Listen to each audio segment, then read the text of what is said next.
What if the secret to staying ahead wasn't talent, wasn't luck, and wasn't some genius-level IQ, but something so basic that most people completely overlook it?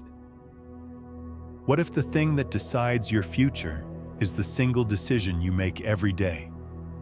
Whether to keep learning or to stop? Imagine two people, same age, same school, same degree. They graduate on the same day. One goes on to build a life of compounding success, while the other remains stuck, treading water, feeling like they're working hard, but never moving forward. The difference? One kept learning, the other didn't. That's it. That's the truth that most people can't face. The world doesn't care how smart you were 5 years ago. It cares what you're doing today, right now, to get sharper, faster, stronger. The people who are dominating their fields, creating opportunities, seeing success most only dream about. They're not coasting on old knowledge. They're updating themselves like software every single day. Let me ask you this. Where are you watching this from? Drop it in the comments. Your city, your country, your current time. Because no matter where you are, this moment can mark the shift. This moment can be your restart point, your day one, your moment to commit. You see, the second you stop learning, the second you think, "I've made it," you've already started falling behind. Learning isn't a phase. It's not just something you do in school. It's a survival skill. It's your edge. The market moves fast. Technology evolves in real time. Your industry is shifting under your feet every quarter. The people who think they know enough? They're the ones silently becoming obsolete. But those who stay hungry, stay curious, stay open, they're the ones stepping into opportunity after opportunity while others sit stuck in neutral. And here's the twist. Most people don't even realize they've stopped. They get a job, follow the motions, fall into autopilot, and the scary part is, they think they're still growing. But they're not. They're recycling what they already know, hoping that yesterday's playbook works in tomorrow's game. It won't. The ones who win don't wait for someone to tell them what to learn next. They don't rely on luck or a boss or a system. They take it into their own hands. They upgrade themselves like it's oxygen. Because to them, it is. And that's what makes this moment so dangerous or so powerful. If you're still watching this, you're not like most. You're self-aware enough to know you can do more, be more. That's your edge right now. You haven't quit. You haven't given up on learning. But knowing isn't enough. Wanting isn't enough. You have to make learning part of who you are. Not an event, but a lifestyle. Because success isn't just about how much you know. It's about how fast you can learn. Speed, adaptability, curiosity. That's what separates the elite from the average. The 1% from the 99%. So the next time you feel stuck, ask yourself, when was the last time I learned something new on purpose? Not by accident, not passively, on purpose. When was the last time you grew so much it scared you? That's the real difference. The top 1% grow fast because they learn deliberately. They treat learning like a sport, like a competition, and they play to win. Now you might be thinking, I don't have time. I've got bills, responsibilities, a full-time job, a family. You know who else had those? Everyone in the 1%. They just made a decision to never stop learning, even 10 minutes a day. Even one lesson, one page, one insight, because they know something the rest don't. Growth isn't convenient, but it's necessary. So where does that leave you? Right here, at the crossroads. You can take the usual path. Drift, stagnate, recycle yesterday's knowledge and hope the world doesn't move too fast. Or You can make the radical choice to become one of the few who choose to grow every single day. And if you make that choice now, everything changes. Not because you'll suddenly be a genius, but because, like compounding interest, the effects of daily learning add up in a way most people never understand until it's too late. You'll start noticing more, seeing connections others miss, spotting patterns that used to confuse you, making decisions with more clarity, speaking with more confidence. And the best part? The more you learn, the more capable you feel, the more powerfully you move through the world. This isn't about being perfect. It's about being relentless. So let's be honest. Will you be one of the few who chooses to keep learning? Or will you let life happen to you and hope you stay lucky? Because make no mistake, this isn't just a nice idea. This is survival. And the people who treat it like survival are the ones who thrive. The question isn't whether you're talented enough. The question is, are you learning fast enough to outpace your old self? Every day. Let's break that down even further in what comes next. How to rewire your mind so that learning becomes your identity. Not a task, but a default. You weren't born with a fixed capacity to grow. Somewhere along the way, though, you were probably taught that you were. Maybe it was a teacher who gave up on you. Maybe it was a test score. Maybe it was just years of being told, you're not that type of person. But here's the truth. You can outlearn, outgrow, and outlast almost anyone if you rewire the way you think about learning itself. Most people see learning as something you do in school.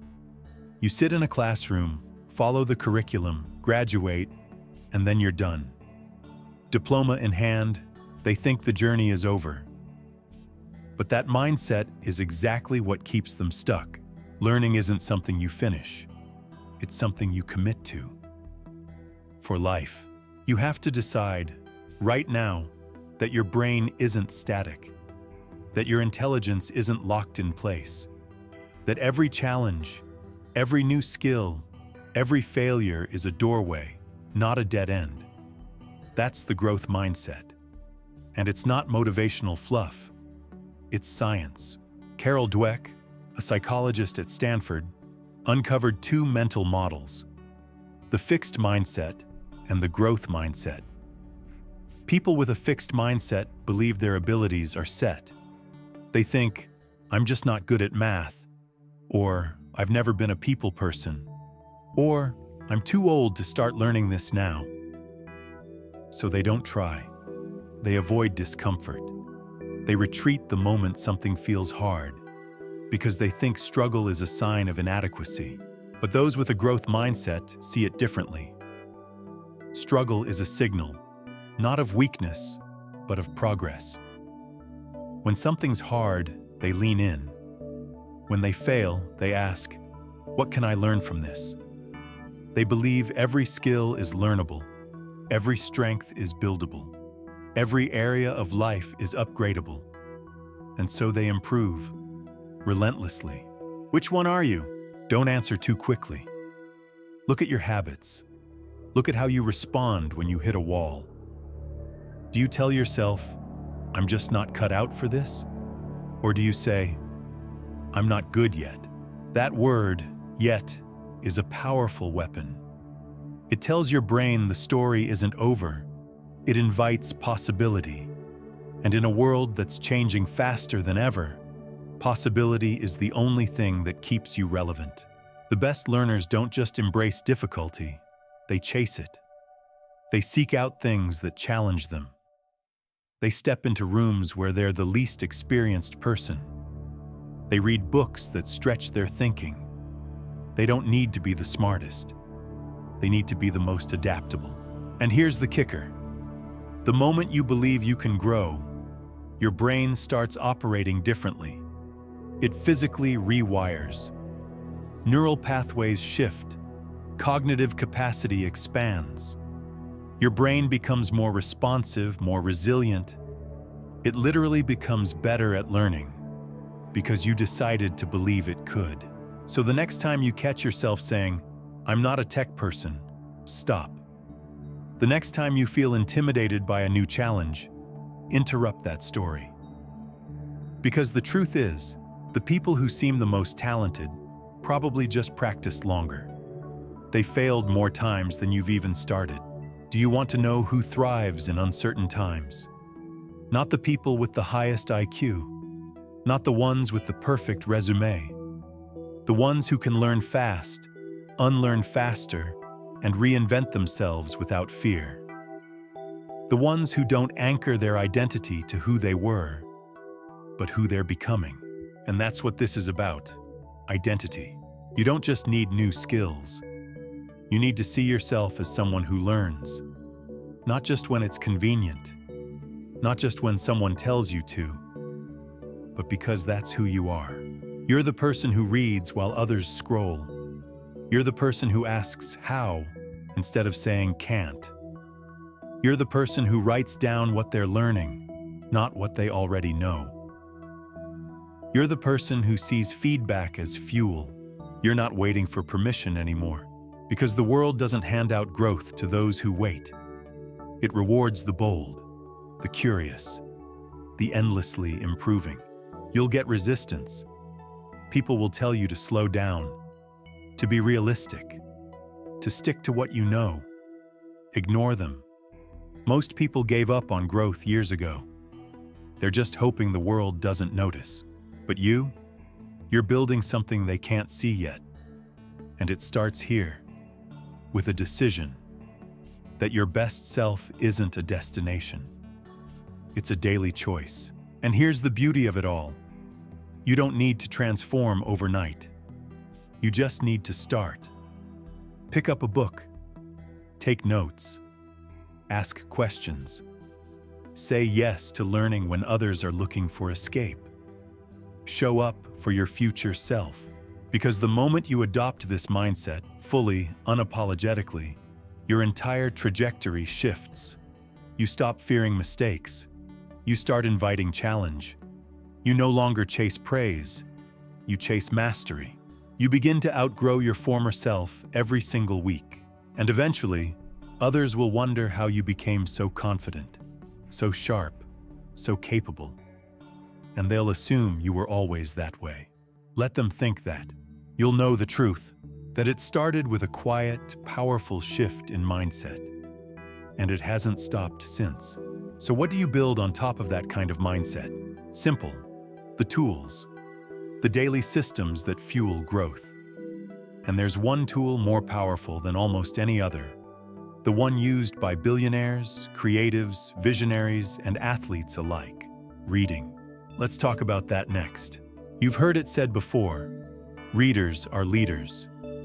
But that phrase has been so overused, it's almost lost its weight. So let's bring it back to life. Because once you understand what reading actually unlocks, you'll never treat it as optional again. Reading isn't a hobby, it's a competitive advantage. You want to know what the top 1% do that the rest don't? They read. Not because they have extra time, not because they're bored, but because they know something most people never figure out. Every book you finish gives you a decade of someone's experience, compressed, filtered, and handed to you in a few hours. Think about that. You can sit in silence, turn a page, and absorb lessons people paid for with pain, failure, experimentation, and decades of effort. That's not reading. That's time travel. That's leverage. Warren Buffett reads for 5 to 6 hours a day. Bill Gates reads 50 books a year. Elon Musk learned rocket science from books. And no, they're not reading just because they're already successful. They're successful because they read. Reading expands your mental model of the world. It challenges your assumptions. It adds frameworks to your decision-making. It sharpens your thinking. You want more clarity, more ideas, more insight? It's not on your feed. It's in your bookshelf. And don't say you don't have time. You have time. You just need to trade the scroll for the page. Even 10 minutes a day makes a difference. That's the power of compounding knowledge. You don't need to read for hours. You need to read with consistency. And here's the thing, what you read matters. Start with nonfiction. These books are blueprints. They give you tools. Business, psychology, productivity, behavior, personal development. This is where you learn how the world works and how to move through it smarter. They're like training manuals for your mind, but don't stop there. Fiction matters too. Because while nonfiction teaches you how to think strategically, fiction teaches you how to feel deeply. It builds empathy, perspective, creativity. When you read a novel, you step into lives you'll never live. You understand motivations, emotions, complexity. That's not a soft skill. That's a leadership skill. That's human intelligence. Some of the greatest innovators, Jobs, Musk, Bezos, they grew up devouring science fiction. Why? Because it taught them how to imagine futures before they existed. Because it stretched their thinking beyond what was possible. So read widely, but more importantly, read intentionally. Don't just fly through pages for the sake of completion. Ask questions as you go. Pause when something hits you. Highlight what resonates. Take notes. Summarize the chapter. Talk about what you read. Teach it to someone else. That's how you retain. That's how you apply. That's how books become transformation, not just information. And if you're wondering, what should I read first? The answer is, start with what you need most right now. Is your focus broken? Read on deep work and attention. Struggling with motivation? Pick up a book on habits. Feeling lost? Read about vision, purpose, direction. Want to grow a business? Pick a book by someone who's done it. Want to build mental toughness? There's a book for that too. Let your goals guide your reading. But whatever you do, don't let your reading be random. The average person reads 1 book a year. If you read even 1 book per month, that's 12 books a year. Do that for 5 years and you've read 60 books, most of which are full of principles others are using to scale their lives, their health, their wealth, and their impact. You don't need more content, you need more depth. Now let's talk tactics. If you're short on time, try speed reading. Learn to scan efficiently. Group words. Skip filler. Focus your eyes. But remember, speed is worthless without comprehension. So always prioritize retention over speed. To lock in what you read, apply the rule of 3. Highlight it, write it in your own words. Teach it to someone within 24 hours. That's how you move knowledge from passive to active. From I read that to I live that. And yes, audiobooks count. You don't have to sit still to absorb greatness. Commutes, walks, chores, those are golden pockets for learning. Put your brain on autopilot consumption. Let your environment teach you even when your hands are full. Your smartphone can be a distraction machine, or it can be a university. Your choice. And here's what happens when reading becomes a habit. You start noticing references others miss. You connect ideas faster. You enter conversations with insight. You make decisions with precision. You become magnetic because people can feel when you're carrying depth.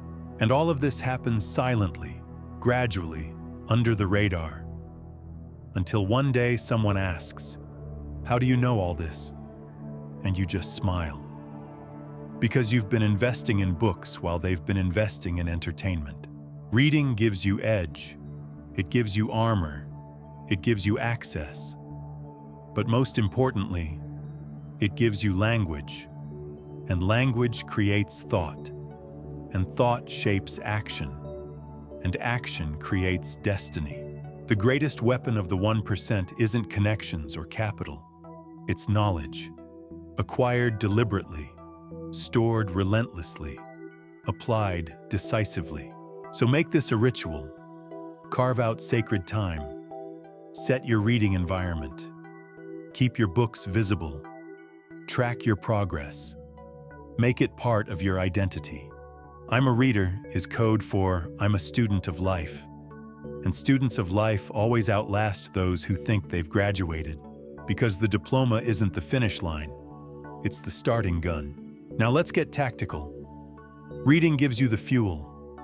But what if you could apply that fuel through small daily actions that create unstoppable momentum? Let's get into the compound effect.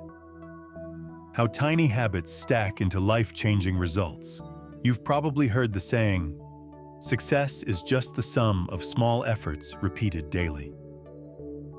It sounds nice, but most people never understand how true and how powerful that idea really is. Because we've been conditioned to look for dramatic changes, giant leaps, and breakthrough moments. But that's not how success works. Not for the 1%. Not for the mentally disciplined. Not for the ones who build legacies instead of lucky streaks. The truth? It's not the big moves. It's the boring, invisible, unsexy actions you repeat when no one's watching that change your life. Let's break it down. Imagine this. You read 10 pages a day. Not a lot, right? Barely noticeable. But over a year, that's 3,650 pages. About 15 full-length books. Now do that for 5 years. You've absorbed the equivalent of a small PhD just from showing up for 10 minutes a day. Or take fitness. 1 push-up today changes nothing. 10 a day might feel like a joke. But compound that over 365 days, and you've completed over 3,600 push-ups. Your body changes. Your discipline sharpens. And it started with a decision that was too small to fail. That's the game.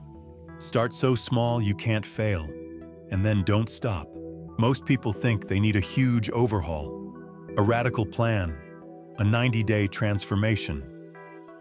But the real transformation isn't loud. It's quiet, consistent, unbreakable. You show me someone who's lost 50 pounds, and I'll show you someone who learned how to keep a promise to themselves every morning when no one else cared. You show me someone who built a successful business, and I'll show you someone who made 1,000 small decisions each day that no one will ever applaud. But each one stacked on the last until momentum became unstoppable. The problem? Most people quit too early, not because they're incapable, but because they don't feel the progress fast enough. They want the reward without the repetition, but results are a delayed reaction. They come to those who persist long enough for the magic to kick in. It's like planting bamboo. For years, you water it and see almost nothing. Just dirt, emptiness, silence. Then suddenly, in a few weeks, it shoots up 90 feet. Did it grow overnight? No. It grew the whole time. Underground. Invisible, quietly building the root system to sustain greatness. That's how daily habits work. But here's where most fail. They expect motivation to carry them. They wait until they feel like doing it. And when that feeling fades, so does their action. But motivation isn't a system, it's a mood. What you need is rhythm, structure, ritual, habits. Habits don't ask you how you feel. They just ask, did you show up today? That's the power of automation. You don't have to debate it. You don't need a pep talk. You just execute. Want to know how the top 1% separate themselves? They build systems so they don't have to rely on willpower. They write for 20 minutes every morning, even when tired. They track their spending, even when it's boring. They journal before bed, even when no one's checking. They go for the walk, eat the greens, take the course, without needing applause, permission, or fireworks, because they know the real prize is consistency. Let's get practical. How do you build these small habits? 1. Start with something ridiculously small. So small it's laughable. One push-up, one paragraph, one deep breath. Your brain doesn't resist what feels effortless. 2. Anchor it to an existing habit. You already brush your teeth. You already drink coffee. You already check your phone. Attach your new habit to that. After I brush my teeth, I'll read one page. That's how you lock it in. 3. Track it. Visibly. Use a wall calendar. Put an X for each day you do it. Your goal? Don't break the chain. Every X is momentum. Every missed day is a reset. 4. Forgive yourself fast. Missed a day? Who cares? Just don't miss 2. Progress isn't perfection. It's return speed. 5. Celebrate small wins. You read 5 pages? Mark it. You skipped junk food? Mark it. You stayed off social for an hour? Celebrate. Rewards make habits sticky. Now let's talk compound impact. If you improve just 1% a day for a year, mathematically, you're not 365% better. You're 3,178% better. That's 37% on your current self. Not because you made a leap, but because you made a choice. Daily, let that sink in. You can become 37 times more capable, confident, focused, and effective, not by burning yourself out, but by building an identity of someone who shows up consistently. This works in every area of life. Want better relationships? Practice presence daily. Want mental clarity? Journal every morning. Want more influence? Read 5 pages about communication each night. Want to lead? Give feedback not once a year, but every week. Want more wealth? Study money like your life depends on it. Because it does. Every small act is a vote for the person you're becoming. And every time you cast that vote, you shift your identity from someone who tries to someone who becomes. Don't ask, will this make a difference? Ask, can I become the kind of person who does this without fail? Because once it's who you are, it's not hard. It's automatic. It's inevitable. And when it's inevitable, there's no longer any mystery in your progress. So stop aiming for massive breakthroughs. Start stacking quiet wins. Let the world chase intensity. You'll master consistency. And when you do, you'll realize something most never understand. You don't rise to the level of your goals. You fall to the level of your systems. So if your goals are high, your habits better be solid. Next, we talk about the sharpest edge in your arsenal. The one the world is trying to steal from you every minute of the day. Your focus. You wake up with a plan. Clear, ambitious, maybe even exciting. But then something happens. A notification lights up your phone. An email dings. You scroll for a second that turns into 20. A text leads to a rabbit hole. And before you know it, the energy is gone. The clarity is foggy. And your time, your most precious asset, is already slipping through your fingers. Sound familiar? That's not just distraction. That's an attack on your potential, on your attention, on your life. Because here's the truth. Focus is your most valuable currency, and the world is actively trying to steal it from you. Every app, every platform, every buzzing, blinking, flashing thing is designed to hijack your mind. These aren't accidents. They're the product of billion-dollar psychology teams engineering one outcome. Keep your eyes locked, your brain craving, your willpower fading. And for most people, it's working, but not for you. Not anymore. Because once you understand that focus isn't just helpful, it's essential, you'll begin to protect it like your survival depends on it. Because it does. Want to know the difference between someone who gets 10x results and someone who's constantly spinning their wheels? It's not intelligence. It's not even discipline. It's this. They know how to go deep. While most people are drowning in tabs, reacting to everything, multitasking like it's a badge of honor, high performers operate differently. They monotask. They block the world out. They build walls around their attention. And in that space, they create, decide, move. Let's get brutally honest. Multitasking is a lie. You're not doing two things at once. You're switching focus rapidly, and every switch costs you. Science confirms it. Switching tasks can lower your productivity by up to 40%. It drains mental energy, increases stress, and reduces deep comprehension. Want to know what happens to your brain every time a notification pops up, even if you ignore it? Your concentration fractures. On average, it takes 23 minutes and 15 seconds to fully regain deep focus after a single interruption. Now imagine how many times you get distracted per day. That's hours lost. Every single day. No wonder most people feel busy but never productive. You don't have a time problem. You have a focus problem. So here's how we fix it. 1. Eliminate distractions by default. Don't rely on willpower. Change your environment. Turn off notifications. Use Do Not Disturb. Close extra tabs. Hide your phone in another room. Build your workspace like a fortress. If your focus is under constant attack, make it a battlefield you've already secured. 2.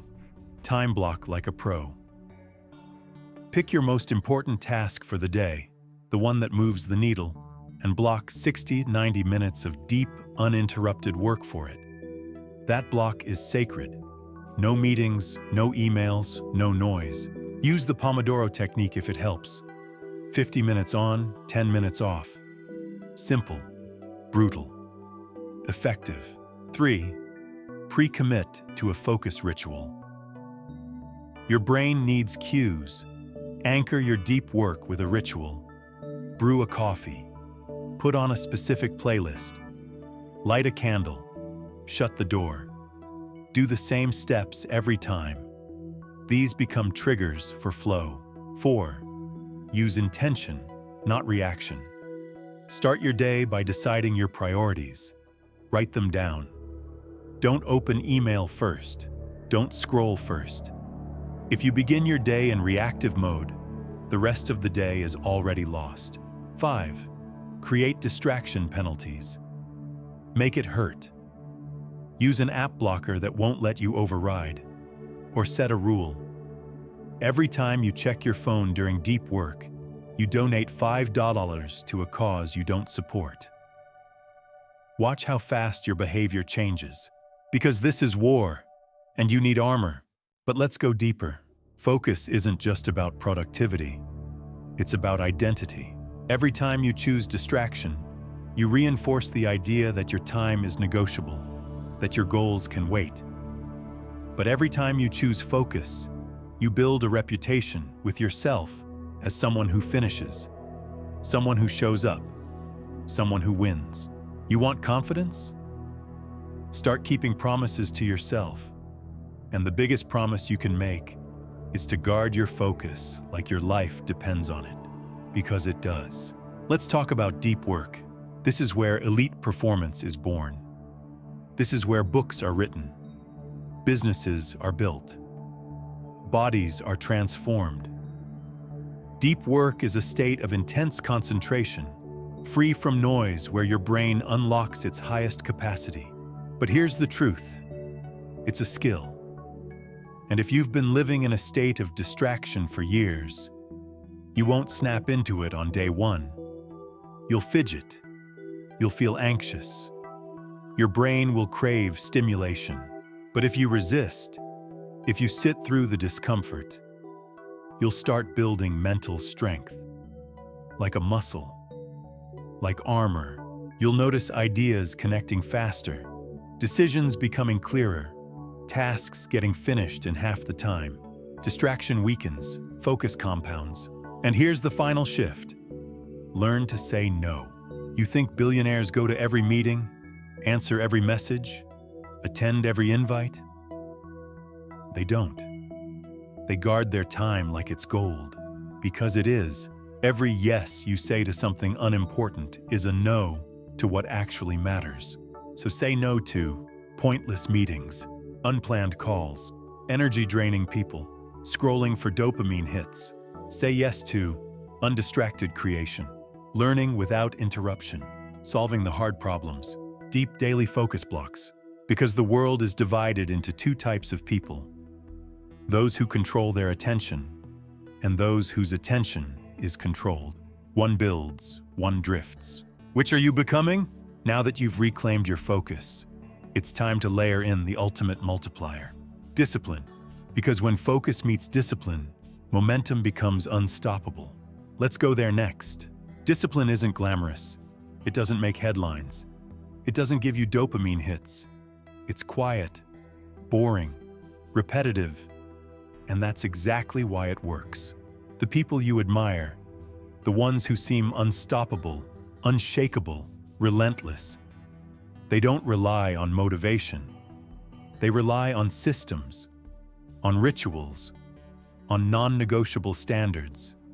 And behind all of that is discipline. Let's get one thing straight. Discipline beats motivation every single time. Motivation is a wave. It comes and goes. It depends on sleep, mood, temperature, feedback, caffeine, weather, the stars aligning, or someone saying the right words. Discipline doesn't care how you feel. It shows up anyway. You think Navy SEALs wait until they feel inspired to train? You think world-class athletes skip the gym because they're just not in the mood? You think successful CEOs only show up when it's easy? Not a chance. They show up because they've made a decision. This is what I do, no matter what. You want to build something meaningful? Get over your need to feel like it. Because if you only act when you're excited, you're not building a life. You're gambling with one. The real builders? They act when they're tired. They act when they're bored. They act when no one is watching. And that's why they're trusted, respected, followed, and eventually envied. So how do you get there? Let's make it practical. 1. Define your non-negotiables. What are the things you will do every day without debate? 10 minutes of reading, 20 minutes of movement, 1 hour of deep work? Write them down. Keep them sacred. 2. Build identity around discipline. Don't say, "I'm trying to read." Say, "I'm a reader." Don't say, "I'm hoping to wake early." Say, "I'm the kind of person who gets up at 5 a.m." Identity drives action. When you are the type of person who does the work, you no longer need convincing. 3. Eliminate optionality. Make decisions in advance. Don't ask yourself every day, "Should I go to the gym?" Decide once. Lock it in. Same time, same place, same flow. Remove friction. Make it automatic. 4. Create an environment where discipline wins. Set your clothes out the night before. Keep your phone outside the bedroom. Use alarms. Leave the junk food out of the house. If discipline requires willpower, your setup is broken. 5. Track it. Relentlessly. Use a habit tracker, a simple calendar, an app. Doesn't matter. What gets tracked gets reinforced. You need feedback. You need proof of momentum. Now, let's address the big excuse. "But I just don't have the willpower." That's because willpower is a limited resource, and it runs out, especially if you use it all day fighting temptation, making decisions, resisting distraction. Discipline isn't about fighting harder. It's about fighting less, because the system makes it easier to win. You don't resist chocolate cake if there's no cake in the house. You don't debate Netflix if your laptop is already on airplane mode at 8 p.m. You don't negotiate your 6 a.m. run when your shoes are by the bed and your alarm is 10 feet away. Discipline isn't just a mindset, it's architecture. But what happens when you slip? Because you will. You'll miss a day, oversleep, break your streak. So what? That's not failure. That's reality. The only rule: never miss twice. One miss is human, two is habit. What separates the elite from the average isn't that they never fall off. It's that they return faster. They don't spiral into guilt. They don't abandon the whole system. They course correct immediately, with urgency, with clarity, with commitment. They don't ask, "Why did I mess up?" They ask, "What's the next right action?" That's discipline. It's about the bounce back rate, not perfection. And yes, it will be uncomfortable. You'll want to quit. You'll feel resistance. Your mind will whisper 1,000 clever excuses. But here's the truth. The pain of discipline is temporary. The pain of regret is forever. When you say no to distraction, you suffer a little now. When you say yes to comfort, you suffer a lot later. So choose your pain. Discipline is the path to freedom. Financial freedom, emotional freedom, creative freedom, time freedom, all of it. Because when you do the hard things first, everything else becomes easier. Discipline also builds trust with yourself. Every time you do what you said you'd do, you cast a vote for a stronger identity. You start to believe yourself, respect yourself, back yourself. Confidence isn't magic, it's math. Keep promises, build integrity, feel unstoppable, and that's the real reward. Because when you live with discipline, you don't need permission, you don't need praise, you don't need motivation. You become your own source. That's power. Now, you've built the mindset. You've begun the habits. You've reclaimed your focus. You've stacked discipline on top. So what's next? Consistency. Because without consistency, nothing sticks. Without consistency, growth dies. Without consistency, momentum vanishes. And with it, your results. So next, we unlock the code that turns discipline into destiny. Let's build consistency that lasts.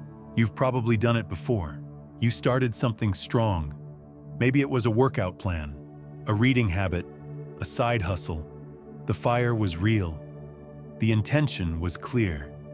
You even felt unstoppable for a while. But then, life happened. You got busy. You got distracted. You got tired. You missed one day, then two. You figured, I'll get back on track next week. But next week never came. And before you realized it, you were back where you started. This isn't a personal flaw, it's a pattern. And it's killing progress for millions. Because in the real world, motivation fades, excitement wears off, and the only thing that remains is consistency. Let's be clear, discipline gets you started, but consistency is what builds empires. Without it, your goals collapse under the weight of distraction, emotion, and life's curveballs. Here's what you need to know. The secret to massive success isn't intensity. It's consistency. That's the difference between someone who dabbles and someone who dominates.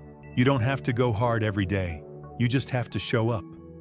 Again, and again, and again. Think about brushing your teeth. You don't need to feel inspired to do it. You don't have to do it for an hour. You do it because it's who you are. Twice a day, without fail. Now imagine if your goals had that same consistency. The problem is, most people overcommit. They go from 0 to 100. I'm going to wake up at 5 a.m., read 50 pages, hit the gym, write 1,000 words, meditate, and build a business before breakfast. And by day 3, they crash. Why? Because they tried to build momentum with effort, not identity. So let's reset the approach. 1. Start with a frequency, not a result. Don't set a goal to write 10,000 words. Set a goal to write every day. Why? Because frequency builds the habit muscle. Results follow rhythm. 2. Create friction for quitting. Put barriers between you and inconsistency. Lay your gym clothes out the night before. Block distracting websites. Set up accountability. Make it harder to quit than to continue. 3. Build streaks. Then protect them. Streaks give you visual proof of momentum. Use a calendar, an app, a journal. Whatever keeps you focused on the fact that you've already come too far to stop now. 4. Embrace no 0 days. This rule is simple. You're allowed to do less, but never do nothing. Read 1 page, do 1 push-up, write 1 sentence. Keep the engine running, even if it's in first gear. 5. Plan for interruptions. Life will happen. Travel, stress, illness. Expect it. Plan for it. Design minimum viable days so even your worst days still move the needle forward. Because consistency isn't about perfect streaks. It's about never letting 2 bad days turn into 2 bad weeks. And here's the secret weapon for sticking with anything long-term. Make it easy to start. Don't rely on momentum. Rely on accessibility.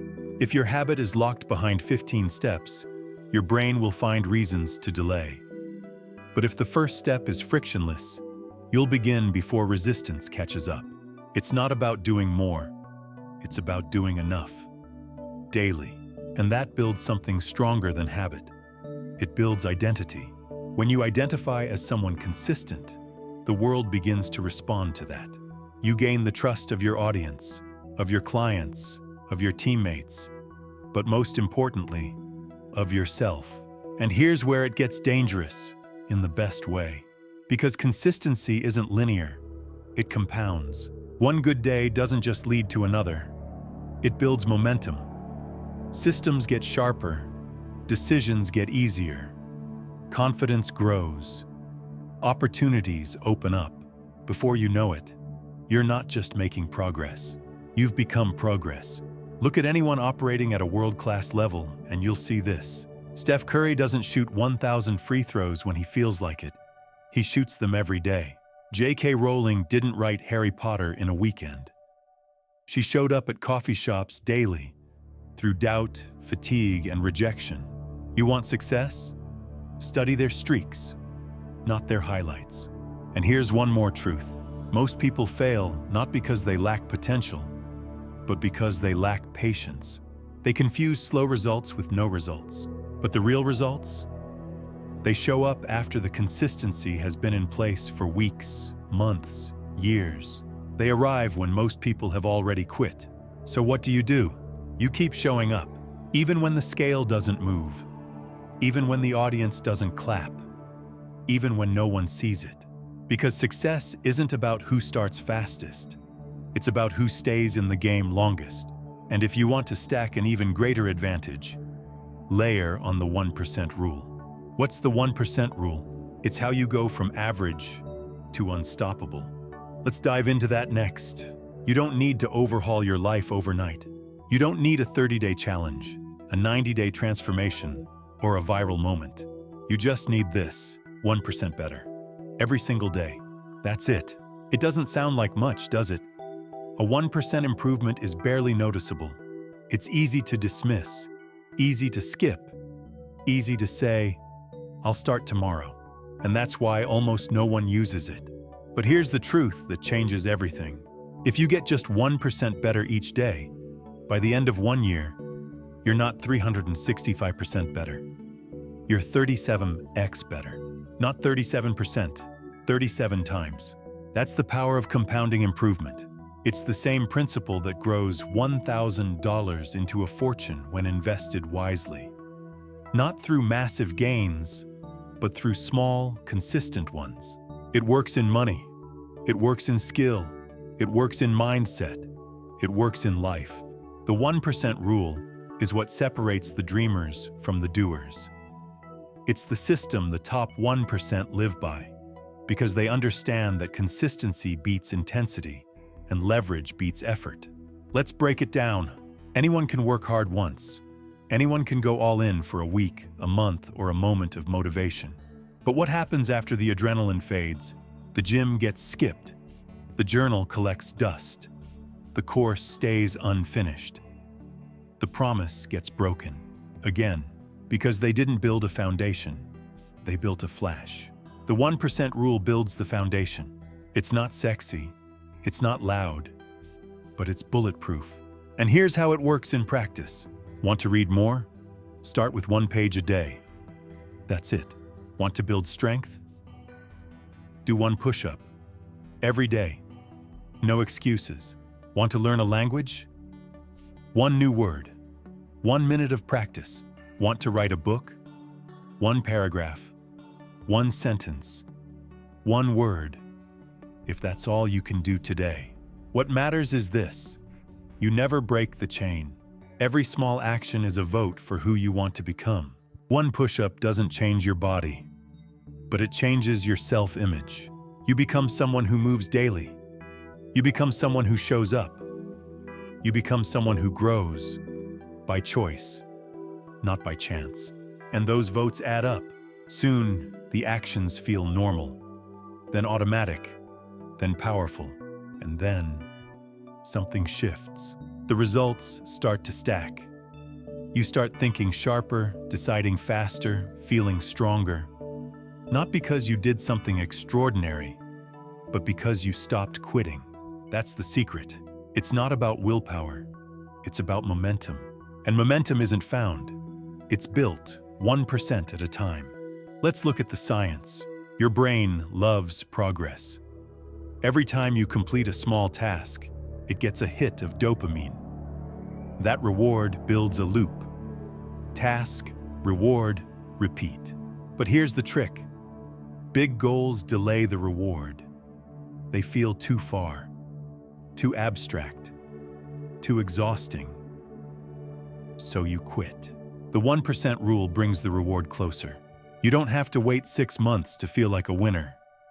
You just have to finish today's 1%, and that's manageable.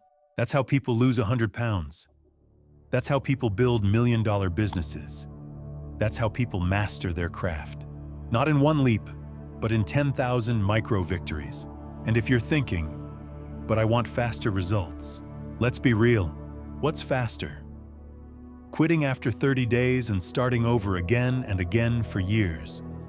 Or showing up for 1 year straight and compounding progress until you can't be ignored? The first path feels fast, but it leads nowhere. The second feels slow, but it gets you everywhere. And here's another truth. You're already using the 1% rule. The question is, which direction? If you skip your workout every day, you're getting 1% weaker. If you complain daily, you're getting 1% more bitter. If you delay action, you're 1% closer to regret. You're always building something. The only question is, are you building a future you want? So here's how to apply the 1% rule in your life right now. Step 1. Pick 1 area, not 10. 1. Focus. Power. Fitness. Writing. Finances. Choose your battlefield. Step 2. Define your 1%. Make it so small you can't fail. 10 squats. 1 page. $5 saved. Success must be binary. Did I do it? Yes or no? Step 3. Anchor it to a habit. Link it to something you already do. After coffee, before bed, during lunch. No guesswork, no randomness. Step 4. Track it. Mark it off daily. A wall calendar, a habit app, a sticky note. Make your progress visible. Watch your streak grow. Step 5. Let the system run. Don't question the results. Don't chase intensity. Just keep casting votes. Because eventually, the scale tips. The switch flips. The results explode. And people will ask you, what's your secret? You'll smile because they're looking for the breakthrough. And you know it was the buildup. 1% at a time. That's how legends are made. That's how skill becomes mastery. That's how average becomes extraordinary. And when this mindset becomes who you are, you stop chasing progress. You become progress. From here, your identity begins to change. Your belief in yourself deepens. Your presence in the world sharpens. That's when confidence becomes real. Not the fake, performative kind, but the deep, quiet certainty that says, I trust myself. Let's talk about that next.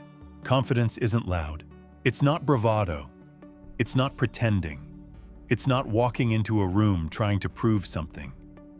It's walking into a room knowing you have nothing to prove. Real confidence is built, not inherited. And the ones who seem unshakable, they didn't start that way. They forged it. Repetition by repetition, choice by choice, win by quiet win. You've seen them, the ones who speak with clarity, move with purpose, carry presence. It's not luck. It's the result of thousands of small moments where they showed up for themselves, even when no one else noticed. So how do you build that? You start where confidence actually lives, in the promises you keep to yourself. Let's break it down. Every time you tell yourself you'll do something, and you follow through, you send a signal to your brain. I'm someone I can count on. That's self-trust. That's the foundation of real, unshakable confidence. It doesn't matter if the win is tiny. If you say you'll read one page and you do, it counts.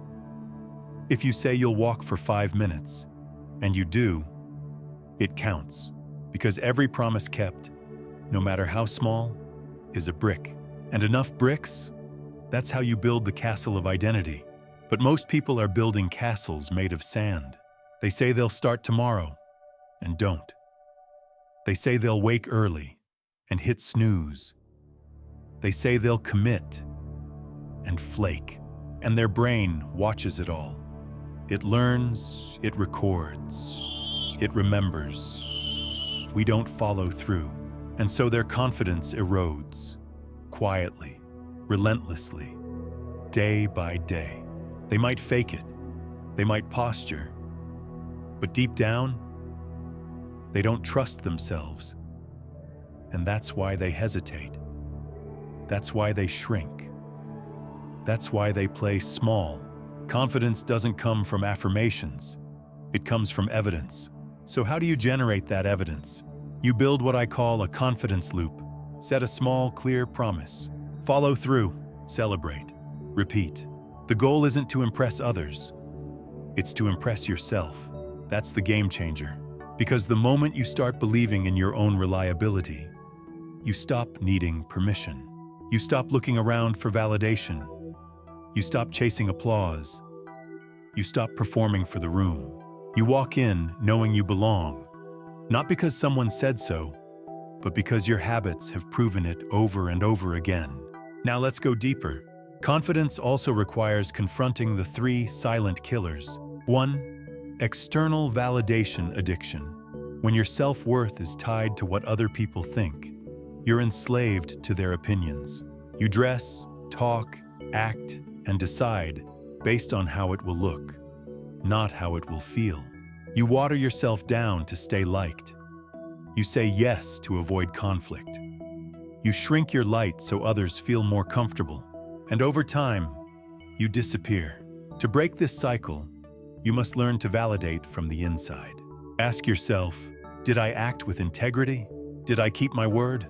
Did I live in alignment with who I want to be? If the answer is yes, you've already won. Let others catch up later. 2. Comparison fatigue. Social media is a confidence killer in disguise. You see the highlight reels, the filtered wins, the curated perfection, and you compare them to your behind-the-scenes mess. And guess what? You lose. Every time. But what you're really doing is this. You're comparing someone's chapter 20 to your chapter 2. That's a rigged game. The solution? Compare only to who you were yesterday. Track your growth, your micro wins, your 1% improvements. That's the only scoreboard that matters. 3. Negative self-talk. This is the most dangerous one because it's invisible. It's the voice that whispers, "You're not good enough. You'll mess this up again. You don't have what it takes." If you spoke to your best friend like that, you'd lose them. So why do you talk to yourself that way? Here's the fix. Interrupt, replace, rewire. When the voice says, I can't, you say, I'm still learning. When it says, I'm failing, you say, I'm improving. When it says, I'm not ready, you say, I'm building. Because every time you speak with belief, your nervous system listens. And over time, your brain rewires. That's not woo-woo, that's neuroscience. And as your inner voice changes, so does your outer life. But confidence isn't just internal. It shows up in how you carry yourself. Your body speaks before you open your mouth. So own your posture. Stand tall, shoulders back, chin level. Make eye contact. Breathe deep. Move with certainty. Because when your body says, I belong, your mind follows. And others feel it too. Confidence isn't arrogance. It's certainty without noise. It's calm, grounded, centered. It says, I've done the work, and I'll keep doing it. That's magnetic. Now here's one final piece. Confidence is built in fear, not absence of it. You don't wait to feel ready. You act scared. You speak up anyway. You hit publish anyway. You walk into that room anyway. And the more you do it, the more the fear fades. Not because it's gone, but because you're bigger than it now. Courage breeds confidence. But courage only shows up when doubt is loud. So every time you feel fear, remember, this is your training ground. This is where new confidence is earned. And as you keep showing up, day by day, small promise by small promise, a shift happens. You stop hoping. You stop hesitating. You stop shrinking. You become undeniable. And that's when the game changes. Because when confidence meets discipline and consistency and focus, you become unstoppable. But to make it automatic, you need a system. Let's build that next. You can't rely on motivation. You can't trust energy levels. You can't depend on feeling inspired. If you want to be consistent, relentlessly consistent, you need to take emotion out of the equation. And the way to do that? Build a system. Because systems don't care how you feel. Systems don't argue. Systems don't forget. Systems execute. Every high performer you admire runs on one. Whether they call it a routine, a protocol, or a non-negotiable checklist, they've built the infrastructure that supports action, even on their worst days. And that's the key. Greatness isn't built on your best days. It's built on your average ones. So how do you design a system that works? Let's break it down. 1. Eliminate decision fatigue. Every decision costs energy. And when you waste willpower choosing when to do something, how to do it, or whether to do it, you've already lost half the battle. So remove the thinking. Want to write daily? Schedule it. 7 a.m. sharp. Want to work out? Same gym. Same time. Same flow. Want to eat clean? Meal prep on Sundays? Lock it in? Decide once. Remove the debate. Systems aren't about flexibility. They're about freedom from decision overload. 2. Install non-negotiables. These are actions that happen no matter what. You don't debate brushing your teeth. It's part of life. Apply the same to your habits. Meditate 5 minutes, no matter how late it is. Read 1 page, no matter how tired you feel. Move your body, no matter how short the time. If it's optional, it's dead. If it's identity, it's done. 3. Automate your triggers. Behavior doesn't start with action. It starts with a cue. So build cues that launch your habits. Pour coffee, open your journal. Brush teeth, do 10 push-ups. Lock phone, open your book. Train your brain to fire habits based on routine events. Make your environment tell you what to do. 4. Use the 2-minute rule. The hardest part of anything is starting, so reduce the barrier. Tell yourself, I only have to do this for 2 minutes. You'll trick your brain into beginning. And once you're in motion, momentum takes over. Most people lose the war at the starting line. The 2-minute rule makes starting inevitable. 5. Track it. Review it. Refine it. What you measure, you manage. What you track, you improve. Use a habit tracker, journal, or app. Keep your wins visible. Every checked box, proof of progress. Every streak, momentum. Every review, clarity.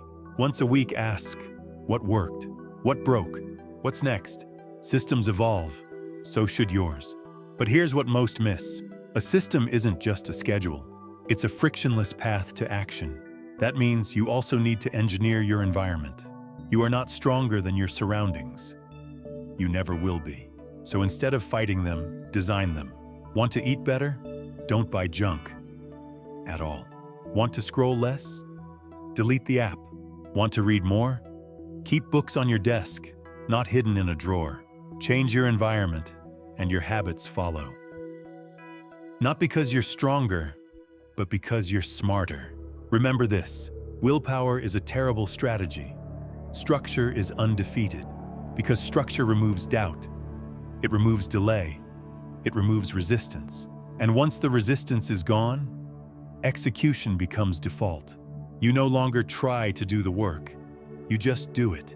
That's what the elite understand. Now let's add some fire. Let's build the mindset of execution. Because a system without execution is just a pretty plan.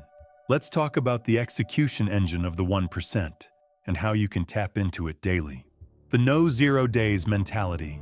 If your system breaks, if your energy crashes, if your mood tanks, you still execute. How? Simple. No 0 days. Do something, anything, that moves you forward.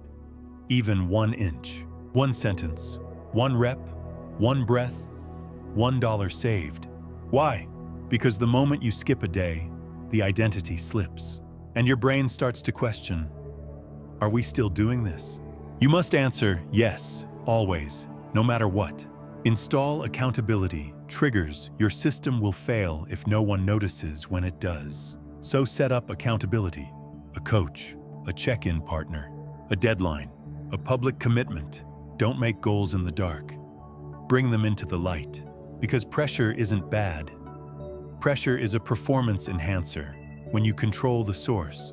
You want internal discipline? Start with external accountability. The inside catches up. The identity lock-in. Finally, the most powerful upgrade of all. System plus identity. Irreversible progress. Once your actions and your identity match, you've passed the tipping point. You're no longer trying to become consistent. You are consistent. You're no longer trying to be disciplined. You are disciplined. You're no longer trying to execute. You do execute, because that's who you are now, and nothing is stronger than that. No motivation can match it. No inspiration is needed. No struggle can stop you, because you've become someone who follows through every time. Now, with that in place, systems, habits, and mindset, there's only one thing left: execute relentlessly.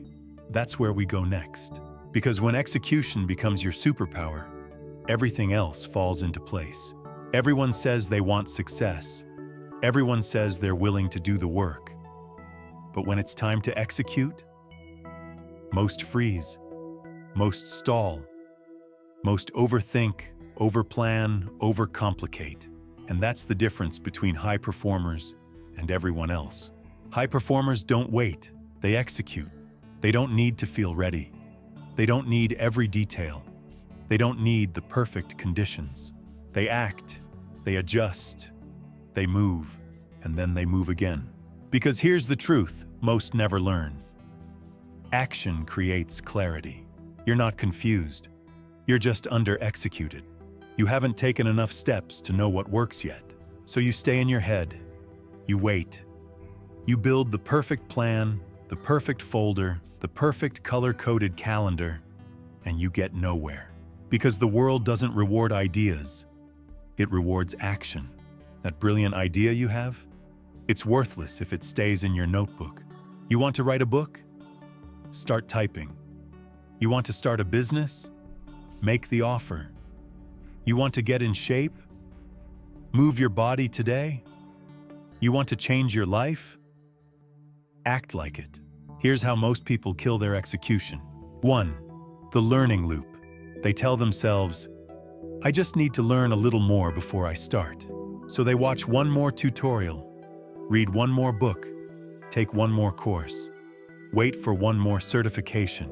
And while they're learning, someone else is doing. Someone less talented, less prepared, but braver. And guess who wins? Not the smarter one, the one who moves. Learning has a place. But if it's not tied to action, it's just procrastination in disguise. Learn, then execute, then learn again. That's the loop that matters. 2. Perfection paralysis. They tell themselves, it's not ready yet. So they tweak, polish, adjust. They wait until the logo is perfect. The website is flawless. The caption is exactly right. And the moment passes. The opportunity dies. The courage fades. Done is better than perfect. Because perfect never comes. Your first version will suck. Accept it. Release it anyway. Improve as you go. The world doesn't need your perfect. It needs your real. 3. Distraction addiction. They sit down to execute, then check their phone, scroll, reply, open a new tab, answer a text, react, react, react. And by the time the day ends, they've been busy, but built nothing. Execution doesn't happen in noise. It happens in focus. So how do you become an execution machine? Let's break it down. The relentless execution system. Step 1, ruthless prioritization. You don't need 100 tasks. You need 3, or even just 1. What's the one thing that, if done today, would move your life or business forward? Do that first, before the world wakes up, before the inbox screams, before distractions land.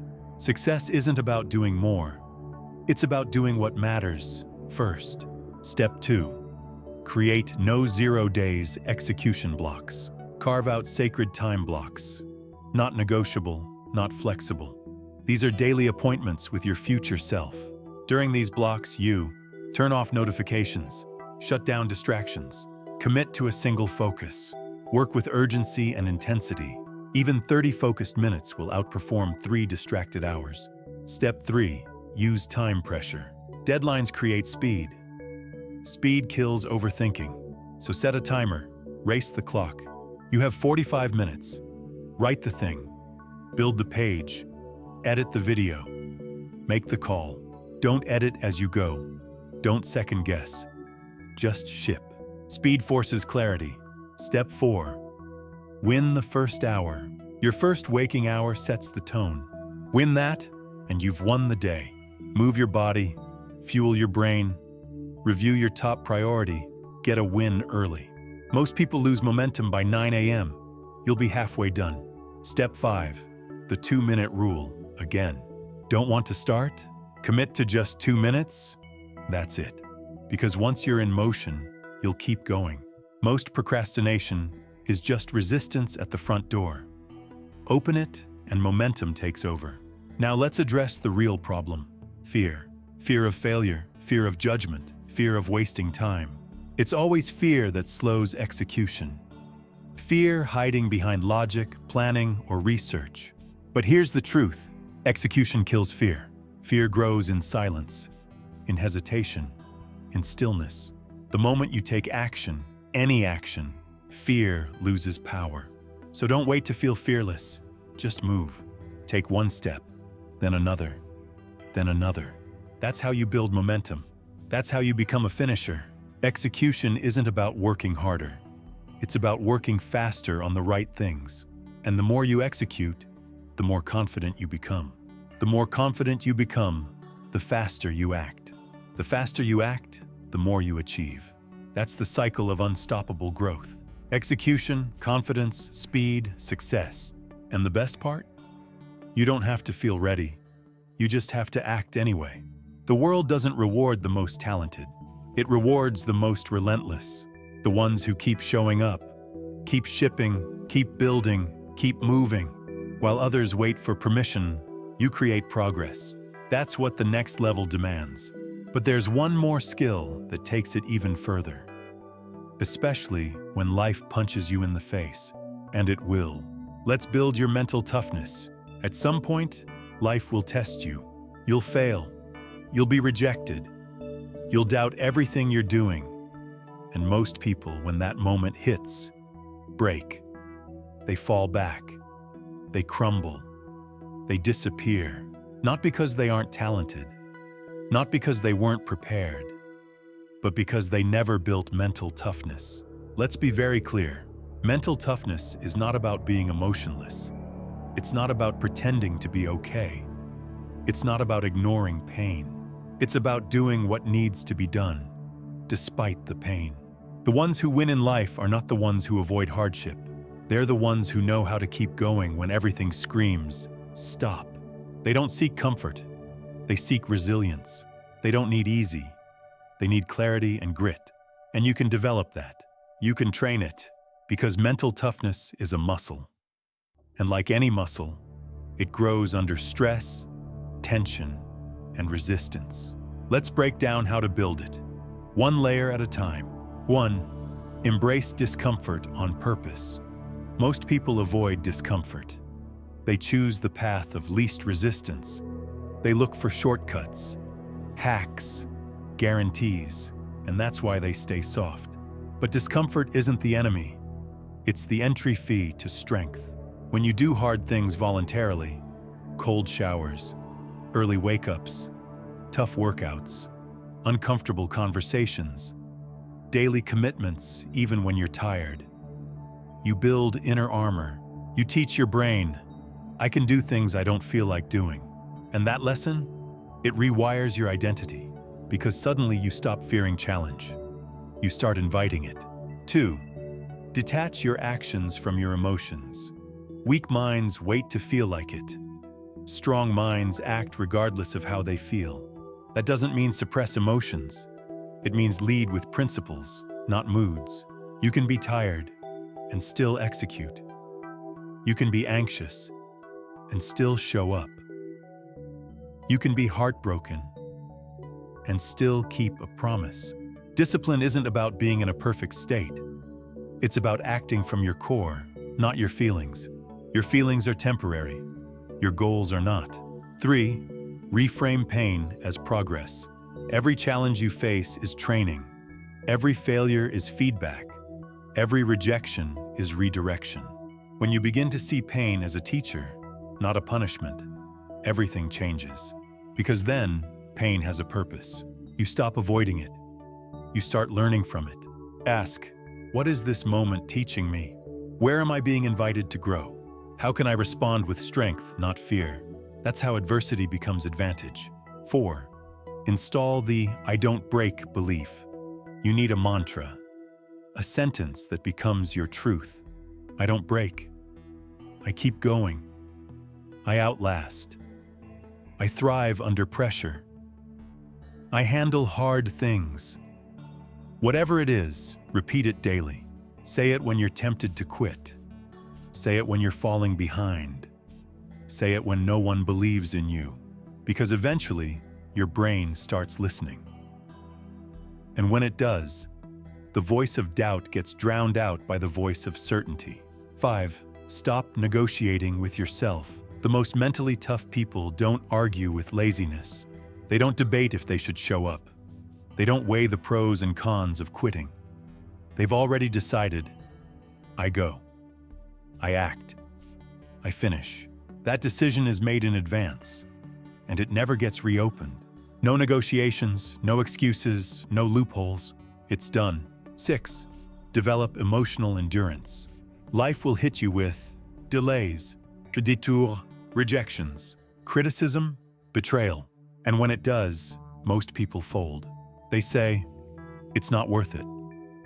They say, it's not fair. They say, I guess I'm not meant for this. But the mentally tough say, good, let's go. Because they know something others don't. Pressure reveals character. When the room is hot, they stay calm. When the market crashes, they stay focused. When the team falls apart, they hold the vision. They don't just survive, they lead. That's what toughness looks like. 7. Recover like a pro. Toughness isn't just about pushing hard. it's also about knowing when to pause. You need recovery, you need stillness, you need reflection. Mental toughness is not burnout. It's about knowing how to recharge with intention, so you can re-enter the arena stronger. So rest, but don't disconnect. Rest with purpose. Plan your comeback while others sleep. 8. Build a support circle of iron lone wolves burn out. Tough people are smart enough to build teams. They surround themselves with people who challenge them, people who call them out, people who believe in their highest standard. You become like the people you're around. So choose iron, choose grit, choose hunger. Let your circle sharpen your edge. And here's the final truth. Toughness isn't about talent. It's about tenacity. It's not about having all the answers. It's about never running out of questions. It's not about never falling. It's about refusing to stay down. It's not about always knowing what to do. It's about always doing something. Keep moving, keep solving, keep rising, because the world breaks those who are fragile, but it bows to those who endure. And you are becoming unbreakable. Now, imagine combining this toughness with mastery. Imagine channeling all of this energy into becoming elite, not in theory, but in results. That's where we go next. It's time to talk about your obsession, about rising to the top 1%, not through talent, but through total commitment to mastery. The world doesn't reward people who dabble. It doesn't hand out prizes to those who kinda care, who try a little, who sorta show up. It rewards masters, people who have gone so deep into their craft, their calling, their mission, that the world has no choice but to notice. People who don't just know a little, but who live it, breathe it, own it. And here's the truth. Mastery isn't about talent. It's about obsession. If you want to rise into the top 1%, it's not about doing what everyone else is doing. It's about doing what 99% won't. Not once, but every single day. Let's dismantle the myth right now. You weren't born to be average. You weren't built for mediocrity. You weren't designed to play small. You were built for greatness. But greatness has a cost. And that cost is focus, depth, repetition, and time. Let's walk through the framework of mastery. 1. Pick your obsession. Most people never become great at anything because they're trying to be good at everything. They scatter their energy. They jump from idea to idea, from business to business, from habit to habit. But the masters? They pick one mountain and they climb. They say, "This is what I do. This is who I am. This is where I plant my flag." And from that moment, the game changes. Because with focus comes power. With obsession comes leverage. Your challenge is to decide. Pick your lane, then burn the boats. 2. Master the fundamentals first. Before you innovate, you replicate. Before you stand out, you lock in. Every elite performer, athlete, writer, coder, CEO, has one thing in common. They've done the basics more times than you've even considered. A basketball player who shoots 10,000 free throws. A writer who's rewritten one paragraph 37 times. A speaker who said the same sentence 1,000 different ways. You don't rise by chasing complexity. You rise by perfecting the simple things so completely they become unconscious. Mastery is boring. That's why so few achieve it. It's the same moves, the same drills, the same routines, over and over and over. But that repetition, it sharpens, it elevates, it transforms. 3. Build an insane training system. Once you've committed and locked in the fundamentals, you need structure. Discipline isn't enough. You need a system. Think of it like this. A pro doesn't practice when they feel like it. They follow a schedule that would make most people crack. If you're serious about mastery, block daily time to study and execute. Create feedback loops. Break your skills into micro-elements and attack your weak spots. Seek critique, not praise. It's not enough to do the thing. You must optimize the thing. That's what separates amateurs from artists, hustlers from leaders, good from great. 4. Get obsessed with improvement. Once you've built the engine, never stop tuning it. Masters never arrive. They never say, "I figured it all out." They are endlessly dissatisfied, not because they hate themselves, because they see what's possible. Every single day they ask, "What can I improve by 1%? What did I miss yesterday? What's the next level no one else is willing to touch?" This is why they lead their industry, why their work lasts, why others try to copy them, but never quite catch up, because they won't stop. Not for applause, not for awards, not for ease. They're not in it for the outcome. They're in it for the craft. 5. Suffer strategically. Let's get real. Mastery hurts. It will test your patience. It will stretch your limits. It will ask for sacrifices you didn't think you'd make. Time with friends, nights out, comfort, even validation. And most people? They flinch. But the 1% don't flinch. They lean in because they know this is the price. You want to build a skill that lasts? You'll be misunderstood. You want to create a body of work that changes lives? You'll be criticized. You want to master your field? You'll feel lonely sometimes. But the trade-off? Excellence, respect, freedom, power. 6. Fall in love with the process. You'll never last if you only chase the goal. The money, the trophy, the viral moment. They come and they go. But the process? The grind? The sweat and craft and repetition? That's forever. The top 1% are addicted to the process. They find flow in repetition, joy in the struggle, peace in the routine, because they know this isn't about a single moment. It's about a legacy. So let's bring this home. You've learned how to think, how to focus, how to build discipline, how to execute, how to endure, and now, how to master. But mastery isn't the end. It's the launch pad. Because once you've mastered something, you've built something even greater. The confidence to master anything. And that's the competitive edge no one can take from you. But how do you keep that edge for life? How do you stay sharp, hungry, and ahead while others plateau? That's where we go next. Because the final piece isn't just about climbing to the top. It's about staying there. Let's talk about staying ahead of 99% of people forever. You've come this far. You've learned how to think differently, how to act deliberately, how to show up when no one's watching, how to grow, adapt, build, rebuild, and rise again. But here's the cold truth. Getting ahead is one game. Staying ahead is another. Most people never make it to the top. But the few who do, many don't stay there. They get comfortable. They stop pushing. They start coasting. And the very hunger that got them there disappears. You see it all the time. An athlete wins the title, then vanishes. An entrepreneur builds $1 million business, then loses it. A creator breaks through, then burns out, because success tricked them, made them think the work was done, made them forget the single most important principle of mastery. The second you stop learning, you start losing. So if you're serious about greatness, long-term, sustainable, world-class greatness, this is the edge you need to build. The forever edge. 1. Never outgrow learning. You're never done. The best in the world are still students. Warren Buffett still reads hours every day in his 90s. LeBron James still studies tape. Oprah still seeks mentors, still asks questions, still devours books.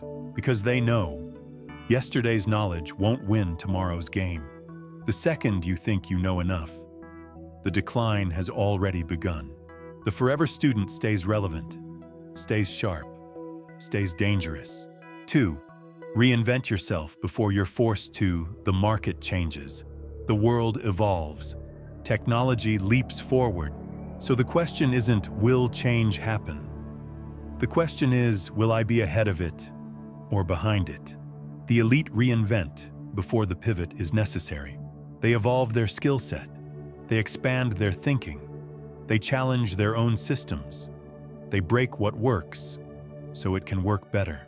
Never get too comfortable with your current version, because if you don't disrupt yourself, the world will do it for you, and it won't be gentle. 3. Surround yourself with challengers, not cheerleaders. You need people who hold a mirror to your excuses, not yes men, not groupies, not fans. You need people who ask better questions, call out your blind spots, stretch your thinking, push you past comfort. Your circle is either your ceiling or your slingshot. Choose wisely. The 1% spend time with those who make them better, not just those who make them feel better. 4. Audit yourself ruthlessly. You must become your own coach.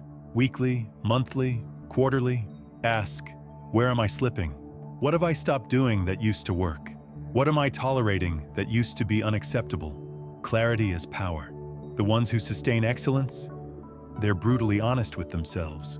They catch the drift before it becomes derailment. They don't lie to stay comfortable. They tell the truth to stay strong. 5. Stay close to pain.